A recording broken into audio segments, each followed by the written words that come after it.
Welcome back to The Race. I'm Chris Stewart. We showed you that small storefront here in Bentonville, Arkansas, where the story of Walmart began. Behind us is what this company has become. It is America's largest private employer, employing about 1.5 million people.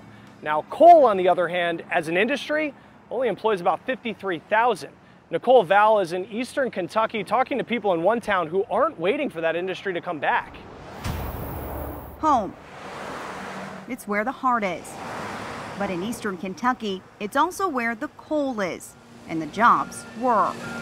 About 7 years ago, the industry that kept this part of the Appalachia thriving took a hit, leaving families rocked by a regional recession. Their exact words were, due to the decline in the coal market, we're going to have to let you go.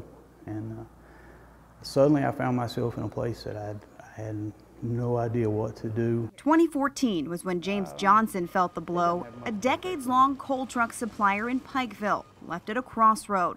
Move out or move on. One door closes, just make another door.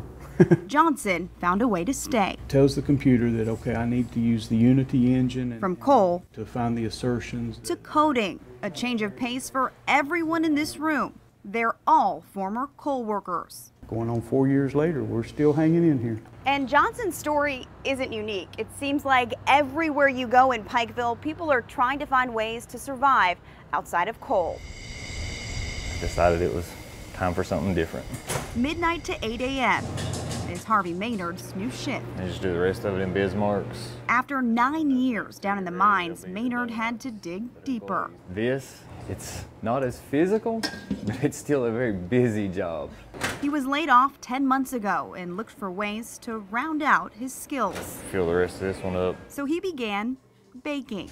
Right now it's baking donuts, which is a huge change. And that's just part of it. Even as a kid, I loved to draw and color and paint, and I don't know, I was always very artistic. He decorates too. Coming back here gave me a new outlet. They are good. I don't think I'll go back. You have a wonderful day. I really love it here. Now, you can't be in Kentucky and not talk about bourbon. This distillery opened 2 months ago. The owners wanted to build here specifically to help coal miners who were out of work. A blessing for people like Michael Preston. It's a completely different world. In the summer of 2014, after his 16th year working on reclamation projects, he decided to reclaim his own life. I told my wife, I said, I'm going to go back to school. And he did. He graduated in 2016. Got my associates in electrical technology, and then here I am. Preston made the decision to move on from all he knew. He landed here, Dueling Barrels Distillery. He's now the maintenance manager. You either sink or you swim. And the best part about it all for each one of them. It's a place that you don't dread getting up in the mornings to come to work. They got to keep their hearts. So this is where I was meant to be. Right where they belong. It's home. You know. For The Race, I'm Nicole Vowell. Now, back here at Walmart, earlier this year when the president announced his tax plan, the company said it's raising its minimum wage from $10 to $11 an hour. Since then, we've seen Democrats on social media claim that wages are down, Republicans claiming wages are up. Annie Taylor with a look at where the truth lies. In this case, the truth lies somewhere in between. You may have seen some politicians and even media outlets quoting a 1.8% decline in wages from the first to the second quarter of 2018.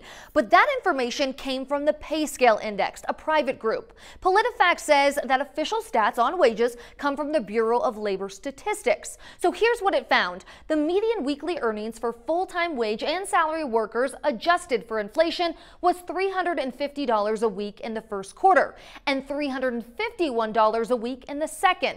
That is an increase of less than 0.3%.